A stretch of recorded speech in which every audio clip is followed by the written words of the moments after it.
leo kumezinduliwa timu moja mpya ambayo itajijumuisha na ligi kuu ya taifa ya kinadada kuanzia mwezi wa 11. Hii timu ya Maranatha tunaikaribisha kwa sababu hata kama tunanawiri sana katika upande wa kinadada, timu bado ni nadra, timu ni chache sana katika taifa letu. Na vile tumeona ni kwamba mipango iko sawasawa, na tutatoa ahadi ya kwamba tutawaunga mkono kwa vile ambavyo tunavyoweza kuhakikisha kwamba hiyo timu imepaaza kiwango chake na kunawiri na kuwa bora zaidi katika ili eneo, na pia kuwa katika nafasi ya kupimana nguvu na timu zile zingine kubwa kama Pipeline na Kenya Commercial Bank. Jukumu langu la kwanza kabisa ni kufufua mradi wa kuangalia na kuchanua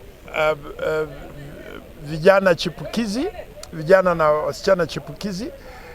Volleyball ile ya msingi, yani ile tunaita ile ambayo ya mwanzo kabisa. Tutahakikisha ya kwamba kuna vituo kadhaa vya mafunzo kote katika taifa letu ambavyo vitaongozwa na makocha maarufu, na kuhakikisha ya kwamba pia tumeunda na kuzindua timu za chipukizi chini ya miaka 14, 16, 19 na 21.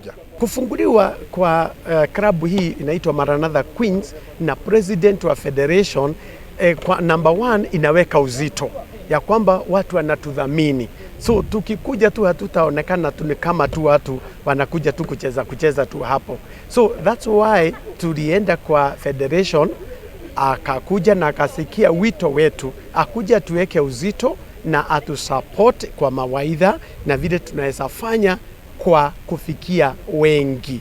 Kwa hivyo wametusaidia kupitia mipira, net, mawaidha na hata kutuongoza kisheria. Mimi ni mmoja wa the volleyball team ya Maranatha Volleyball Club yenye imekuwa launch today. Tunafurahi sana kwa tukio hilo ambalo limefanyika siku ya leo, na tunasema ni asante kwa management yetu na hata kwa supporters wetu wote ambao wanatushikilia katika hii safari.